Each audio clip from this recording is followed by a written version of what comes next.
এখন আপনি যে আমাদের যে এই বিদ্যমান সংবিধান যেটা আছে, ওই সংবিধানের অধীনেই কিন্তু তারা শপথ নিয়ে রাষ্ট্র ক্ষমতা পরিচালনা করছেন। কিন্তু তারা হুম। শপথ নেওয়ার পরবর্তী আমরা দেখলাম যে তাদের যে এই এই আম, যেহেতু তারা শপথ নিয়েছে যে তারা সংবিধানের রক্ষণ, সমর্থন এবং নিরাপত্তা বিধান করবেন, কিন্তু আমরা হুম। দেখলাম যে তারা কিন্তু সংবিধান অনুযায়ী রাষ্ট্র পরিচালনা করছেন না। আপনি যদি কর্মরত বিচারককে দিয়ে এই ধরনের ট্রাইব্যুনাল গঠন করেন, তাহলে ট্রাইব্যুনাল অবৈধ, এবং এই ধরনের অবৈধ ট্রাইব্যুনাল তার বিচার কার্য এবং তার সামগ্রিক কার্যক্রম অবৈধ। তাহলে এই যে যাদেরকে এই ধরনের অবৈধ ট্রাইব্যুনালের মাধ্যমে ফাঁসি দেওয়া হুম। হয়েছে, এটা হচ্ছে হলো যে অবৈধ কার্যক্রম এবং অবৈধভাবে ফাঁসি দেওয়া হয়েছে।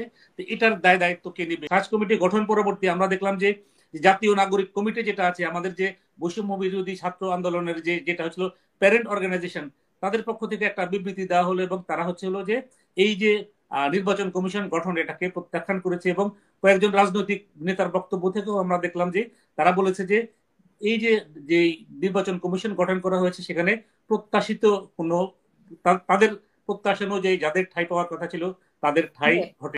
সরকার যেটা বলেছে সেটা তো হচ্ছে হলো এটার জবাব তো সরকারই দিতে পারবে। আমরা তো সরকারের কেউ না, আমরা তো সরকারের বাইরের লোক। এখন হুম। সরকার হচ্ছে হলো কি জনমতের প্রতিফলনে একটা সরকার গঠিত হয়। এখন এটা যে আমাদের যে অন্তর্বর্তী সরকার যেটা, এটা তো আর জনমতের প্রতিফলনে ওইভাবে গঠিত হয়নি, অর্থাৎ ভোটের মাধ্যমে তো তারা আসে নাই। একটা এখানে হচ্ছিল জনবিপ্লব বা জন আন্দোলন বা একটা গণ অভ্যুত্থান হয়েছে, এবং গণ অভ্যুত্থান পরবর্তী এই সরকারের আগমন ঘটেছে। তো পৃথিবীর অন্যান্য দেশে এই ধরনের গণ অভ্যুত্থান হয়, এবং গণ অভ্যুত্থান পরবর্তী আমরা দেখেছি যে একটা অন্তর্বর্তী সরকার বা একটা বিপ্লবী সরকারের আগমন ঘটে। আপনি যদি আমাদের স্বাধীনতা যুদ্ধ থেকে আহ শুরু করেন, তাহলে দেখা যাচ্ছে যে 1971 সালে যে আমাদের যে এই মুক্তি সংগ্রাম বা স্বাধীনতা সংগ্রাম হয়েছিল, তখনও কিন্তু একটা প্রোক্লামেশনের মাধ্যমেই কিন্তু তখন এই যে এই সরকার গঠিত হয়েছিল, এবং প্রোক্লামেশনের মাধ্যমেই কিন্তু সেই যে আমাদের যে মুজিবনগর সরকার যেটা ছিল, ওই সরকারটা পরিচালিত হয়েছিল। এবং পরবর্তীতে যে আমাদের যে অস্থায়ী সংবিধান যেটা হচ্ছে হলো যে শেখ মুজিবুর রহমান পাকিস্তান থেকে ফেরার পরের দিন যেটা কার্যকর হয়, সেই অস্থায়ী সংবিধানও কিন্তু দেখা গিয়েছে যে ওই যে মুজিবনগরের যে প্রোক্লামেশন বা মুজিবনগরের যে ঘোষণাপত্র, 10 এপ্রিলের ঘোষণাপত্র, ওই হুম। ঘোষণাপত্রের অনুবলেই কিন্তু আমাদের অস্থায়ী সংবিধান রচিত হয়। তারপরে আমরা দেখলাম যে আমাদের যে এই পাকিস্তানের সংবিধান রচনার জন্য যারা নির্বাচিত হয়েছিলেন, তারাই গণপরিষদ গঠনের মাধ্যমে আমাদের বাংলাদেশের সংবিধান রচনা করেন। এরপরেও আমরা দেখেছি যে বাংলাদেশে অসাংবিধানিক শাসনের আগমন ঘটেছিল, যেটা হচ্ছিল 1975 সালে এবং 1982 সালে। এবং উভয় অসাংবিধানিক শাসনের সময় আমরা দেখেছি যে তারা হচ্ছিল সংবিধানকে সাময়িক স্থগিত করেছিল, এবং স্থগিত পরবর্তী তারা রাজনৈতিক দল গঠন করে, এবং রাজনৈতিক দল গঠনের মাধ্যমে তার গঠন পরবর্তী তারা নির্বাচনের ব্যবস্থা করে, এবং নির্বাচনের আগে আবার গণভোটের আয়োজন করে। সুতরাং তারা এই এই ধরনের ব্যবস্থার মাধ্যমে জনগণের ম্যান্ডেট নিয়েছিল, এবং নির্বাচনে তারা 2/3 সংখ্যাগরিষ্ঠতা অর্জনের মাধ্যমে তাদের সময়কার যে সংস্কার, সেই সংস্কারগুলো তারা সংবিধানের পঞ্চম এবং সপ্তম সংশোধনীর মাধ্যমে অনুমোদন করে। এরপরে আমরা দেখলাম যে বাংলাদেশে যখন কর্মরত প্রধান বিচারপতির নেতৃত্বে যে একটা আহ অস্থায়ী সরকারের আগমন ঘটেছিল, সেটা হচ্ছিল 3 জোটের রূপরেখার ভিত্তিতে। এবং তখন কিন্তু সংবিধান সংশোধন না করেই, সংবিধানকে হচ্ছিল বহাল রেখেই কিন্তু শাহাবুদ্দিন সাহেব রাষ্ট্র ক্ষমতা পরিচালনা করেছিলেন। ঠিক বর্তমানে যেমন আহ ইউনূস সাহেব সংবিধানকে বহাল রেখে রাষ্ট্র ক্ষমতা পরিচালনা করছেন। আর সেনা সমর্থিত তত্ত্বাবধায়ক সরকার যখন ছিল, তখনও আমরা দেখেছি যে সংবিধান বহাল রেখেই তারা রাষ্ট্র ক্ষমতা পরিচালনা করেছিলেন। এখন হুম। সেনা সমর্থিত তত্ত্বাবধায়ক সরকার এবং বর্তমান যে সরকার, এই দুটি সরকারের মধ্যে পার্থক্য হচ্ছে হলো যে সেনা সমর্থিত তত্ত্বাবধায়ক সরকার কিন্তু as of today not validated by the parliament, এবং হুম। পার্লামেন্টের অনুপস্থিতিতে অন্য কোনো authority, how high the authority may be, অন্য কোনো কর্তৃপক্ষের কিন্তু এই ধরনের কোনো ক্ষমতা নাই একটা অসাংবিধানিক সরকারকে ভ্যালিডেট করা, অর্থাৎ হচ্ছিল বৈধতা দেওয়া বা অনুমোদন দেওয়া। তো সেই দৃষ্টিতে আমরা বলবো যে আমাদের যে 111 গভর্নমেন্ট ছিল, ওই 111 গভর্নমেন্টটা অবৈধ। এবং 111 গভর্নমেন্ট পরবর্তী যে হুম। 3টি সরকারের আগমন ঘটেছিল, 14, 18 এবং 2024-এ, এই 3টি সরকার হচ্ছিল অবৈধ। যেহেতু যেই অর্থাৎ যেই অবৈধ সরকারের ভিতের উপরে ভিত্তি করে ওই 3টি সরকার গঠিত হয়েছিল, ওই 3টি সরকার ওই অবৈধ ভিতের কারণে হচ্ছিল অবৈধ। তাছাড়া আমরা যদি সংবিধান বা আইনের দৃষ্টিকোণ থেকে বিচার করি, তাহলেও দেখা যাচ্ছে যে ওই 3টি সরকার অবৈধ। এছাড়াও আরেকটা বিষয় আছে যে ওই 3টি নির্বাচনে আমরা দেখেছি যে ভোটার টার্ন আউট ছিল বিলো 5%। তো কোনো নির্বাচনে যদি ভোটার টার্ন আউট বিলো 5% হয়, সেটাকে কখনো আমরা কিন্তু গ্রহণযোগ্য নির্বাচন বলতে পারি না। যদিও আমাদের যে প্রতীক সরকার, তারা হচ্ছিল স্মৃতি ফলাফল দেখিয়ে তারা ভোটার টার্ন আউট অনেক বেশি দেখিয়েছে, কিন্তু এটা আমাদের দেশীয় বা আন্তর্জাতিক পর্যবেক্ষক যারা ছিল তাদের পর্যবেক্ষণে উঠে এসেছে যে সেখানে ভোটার টার্ন আউট কি ছিল। তো এখন আমি আপনার যে বর্তমান প্রসঙ্গে আসি, যে আমাদের যে বর্তমান যে অন্তর্বর্তী সরকার, এই সরকারটি তখনই বৈধতা প্রাপ্ত হবে যখন আগামীতে যারা জনমতের প্রতিফলনে সরকার গঠন পরবর্তী এই সরকারের কার্যকলাপকে বৈধতা দান করবেন। এখন আপনি যে আমাদের যে এই বিদ্যমান সংবিধান যেটা আছে, ওই সংবিধানের অধীনেই কিন্তু তারা শপথ নিয়ে রাষ্ট্র ক্ষমতা পরিচালনা করছেন, কিন্তু তারা শপথ নেওয়া পরবর্তী আমরা দেখলাম যে তাদের যে এই এই যেহেতু তারা শপথ নিয়েছে যে তারা সংবিধানের রক্ষণ, সমর্থন এবং নিরাপত্তা বিধান করবেন, কিন্তু আমরা দেখলাম যে তারা কিন্তু সংবিধান অনুযায়ী রাষ্ট্র পরিচালনা করছেন না। আমি আপনাকে একটা একটা করে উদাহরণ দিচ্ছি। যেমন ওনাদের এই যে এই উপদেষ্টা পরিষদে একজন উপদেষ্টা আছেন যাকে সংবিধান লঙ্ঘন করে উপদেষ্টা করা হয়েছে।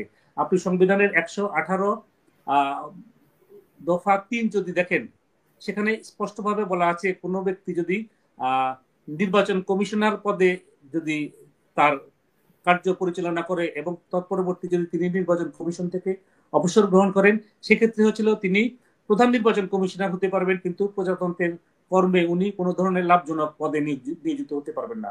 এবং উপদেষ্টার পদ হচ্ছিল প্রজাতন্ত্রের কর্মে লাভজনক পদ। তাহলে এটা যে ওনারা যে উপদেষ্টা পরিষদ গঠন করলেন, এই উপদেষ্টা পরিষদের একজন সদস্য দেখলাম যে সাংবিধানিকভাবে উপদেষ্টা হওয়ার জন্য বারিত। তাহলে এ ধরনের ব্যক্তিকে উপদেষ্টা করার কারণে এই সংশ্লিষ্ট উপদেষ্টা উনি তো হচ্ছিল সংবিধানের লঙ্ঘনের অভিযোগে অভিযুক্ত, এবং অপরাপর যারা উপদেষ্টা আছে তারাও কিন্তু সম্মিলিতভাবে সংবিধান লঙ্ঘনের অভিযুক্ত। এই হচ্ছিল একটা দিক। আর একটা দিক হচ্ছিল আপনার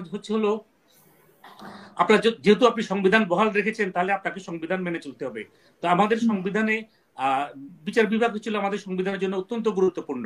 এখন বিচারকদেরকে সকল প্রকার প্রলোভনের ঊর্ধ্বে রাখার জন্য এবং বিচারকদের নিষ্কলুষ রাখার জন্য সংবিধানে দুটি ধারা আছে। একটা হচ্ছিল 94 সাব আর্টিকেল 3, আর একটা হচ্ছিল 99। 94 সাব আর্টিকেল 3-তে বলা আছে যে একজন কর্মরত বিচারক, অর্থাৎ একজন বিচারক যখন তিনি সুপ্রিম কোর্টের কর্মে বহাল থাকেন, তখন তাকে কিন্তু আমাদের সংবিধান নির্দেশিত দায়িত্ব ছাড়া অন্য কোনো দায়িত্ব দেওয়া যাবে না। এবং সংবিধানে সুস্পষ্টভাবে বলা আছে যে সুপ্রিম কোর্টের প্রধান বিচারপতি এবং আপিল বিভাগের বিচারকগণ শুধুমাত্র আপিল বিভাগে আসন গ্রহণ করবেন, এবং হাইকোর্ট বিভাগের বিচারকগণ শুধুমাত্র হাইকোর্ট বিভাগে আসন গ্রহণ করবেন। তো আমরা দেখলাম যে আমাদের যে এই আন্তর্জাতিক অপরাধ ট্রাইব্যুনাল গঠন করা হয়েছে, সেখানে দেখলাম যে আমরা কর্মরত বিচারকের, সুপ্রিম কোর্টের কর্মরত বিচারকের সমন্বয়ে এই আন্তর্জাতিক ট্রাইব্যুনাল গঠন করা হয়েছে। এটা সংবিধানের সুস্পষ্ট লঙ্ঘন। এখন সংবিধানের লঙ্ঘন করে আপনি যদি এই ধরনের ট্রাইব্যুনাল গঠন করেন, তাহলে হচ্ছিল একটা ট্রাইব্যুনালের গঠন যদি অবৈধ হয়, তাহলে ওই ট্রাইব্যুনালের সমগ্র কার্যক্রম অবৈধ। এবং এই ব্যাপারে যখন আওয়ামী লীগ সরকার কর্মরত বিচারকদেরকে দিয়ে ট্রাইব্যুনাল গঠন করে জামাত এবং বিএনপির যে সালাউদ্দিন কাদের চৌধুরী যে 6 জন নেতাকে যে ফাঁসি দিল, আমি কিছুদিন আগে একটা আর্টিকেল লিখেছিলাম যে অবৈধ ট্রাইব্যুনালের বিচারে জীবনহানি দায় কে নিবে। তো আমি সেখানে আমি বলার চেষ্টা করেছি, এবং আমি সংবিধান এবং আইনের বিধিবিধান বিশ্লেষণ করে বলেছি যে আপনি যদি কর্মরত বিচারককে দিয়ে এই ধরনের ট্রাইব্যুনাল গঠন করেন, তাহলে ট্রাইব্যুনাল অবৈধ, এবং এই ধরনের অবৈধ ট্রাইব্যুনাল তার বিচার কার্য এবং তার সামগ্রিক কার্যক্রম অবৈধ। তাহলে এই যে যাদেরকে এই ধরনের অবৈধ ট্রাইব্যুনালের মাধ্যমে ফাঁসি দেওয়া হয়েছে, এটা হলো যে অবৈধ কার্যক্রম এবং অবৈধভাবে ফাঁসি দেওয়া হয়েছে। তো এটার দায়িত্ব কে নিবে? এবং এটার জন্য তারা একটা লোকের জীবন নেওয়ার পরে তারা প্রীত আর তার জন্য এখন যে এই ট্রাইব্যুনালে যে বিচারগুলো হবে, আমরা তো শুনতে পাচ্ছি যে অনেক কিছু, এই যে জুলাইতে যা ঘটেছে সেই ফোন আলাপগুলো ওনাদের হাতে এসেছে। তো আমি আপনাকে বলি, আপনি যদি সংবিধানের আলোকে বিচার করেন, সুপ্রিম কোর্টের কর্মরত কোন বিচারককে দিয়ে ট্রাইব্যুনাল গঠন করার কোনো অধিকার বা এখতিয়ার নাই। যদি কর্মরত বিচারককে দিয়ে যদি ট্রাইব্যুনাল গঠন করা হয়, তাহলে সেই ট্রাইব্যুনালের গঠন অবৈধ। একটা ট্রাইব্যুনালের গঠন যদি অবৈধ হয়, সেক্ষেত্রে হচ্ছিল ট্রাইব্যুনাল কর্তৃক পরিচালিত বিচার কার্য হলো অবৈধ। এটা হচ্ছিল একটা দিক, ট্রাইব্যুনাল গঠনের ব্যাপারে বললাম। তারপরে আমরা দেখলাম যে এই যে আমাদের যে অন্তর্বর্তী সরকার, তারা হলো যে নির্বাচন কমিশন এবং দুর্নীতি দমন কমিশন গঠন করেছে, এবং উভয় সংস্থা বা উভয় কমিশন গঠনের ব্যাপারে আমরা দেখলাম যে তারা যে সার্চ কমিটি করেছে সেটা হচ্ছিল বিগত সরকারের বা পতিত সরকারের যে বিতর্কিত যে আইন ছিল এবং বিতর্কিত যে নির্বাহী আদেশ ছিল সেই নির্বাহী আদেশ এবং বিতর্কিত আইনের অনুবলে তারা হচ্ছে হলো এই সার্চ কমিটি গঠন করেছে। এখন ধরেন এই যে সার্চ কমিটি তাদেরকে দায়িত্ব দেওয়া হয়েছে যে তারা হচ্ছে হলো বিভিন্ন রাজনৈতিক দল যে নাম দিবেন ওই নামের থেকে তারা 10টি নামের সুপারিশ রাষ্ট্রপতির কাছে প্রেরণ করবেন। তাহলে এই যে এই 10টি নামের যে তারা যে সুপারিশ প্রস্তুত করলেন, কি পদ্ধতি বা কি প্রক্রিয়া অনুসরণ করে তারা এটা করেছে, এবং এই ধরনের পদ্ধতি এবং প্রক্রিয়া অনুসরণ করে তারা যে যদি এটা করে তাহলে তাদের সাংবিধানিক যে দায়িত্ব আছে সেই সাংবিধানিক দায়িত্বের সাথে এই দায়িত্বটা সাংঘর্ষিক কিনা সেটা দেখতে হবে। এবং তাদের যে শপথ স্বপঠিত শপথ সেখানে বলে দেওয়া আছে যে তারা অনুরাগ বা বিরাগ বা ভীতি বা অনুগ্রহ, অনুরাগ বা বিরাগের বশবর্তী না হয়ে সকলের প্রতি আইনানুগ যথাবিহিত আচরণ করবেন। এখন আপনি যে 300 নাম বিভিন্ন রাজনৈতিক দল থেকে দেওয়া হয়েছে, 300 নাম থেকে আপনি 10টি নাম বাছাই করেছেন, তাহলে কি পদ্ধতি বা কি প্রক্রিয়া অনুসরণ করে আপনি এই নামগুলো বাছাই করলেন? তো এটার তো ধরেন সুস্পষ্ট ব্যাখ্যা যদি যারা সার্চ কমিটিতে ছিলেন তারা যদি দিতে পারে তাহলে দেশবাসী আশ্বস্ত হতে পারে। এবং সার্চ কমিটি গঠন পরবর্তী আমরা দেখলাম যে জাতীয় নাগরিক কমিটি যেটা আছে আমাদের যে বৈষম্য বিরোধী ছাত্র আন্দোলনের যেটা হচ্ছিল প্যারেন্ট অর্গানাইজেশন, তাদের পক্ষ থেকে একটা বিবৃতি দেওয়া হলো এবং তারা হচ্ছে হলো যে এই যে নির্বাচন কমিশন গঠন এটাকে প্রত্যাখ্যান করেছে। এবং কয়েকজন রাজনৈতিক নেতার বক্তব্য থেকেও আমরা দেখলাম যে তারা বলেছে যে এই যে যে নির্বাচন কমিশন গঠন করা হয়েছে সেখানে প্রত্যাশিত কোনো তাদের প্রত্যাশা অনুযায়ী যাদের ঠাঁই পাওয়ার কথা ছিল তাদের ঠাঁই ঘটেনি।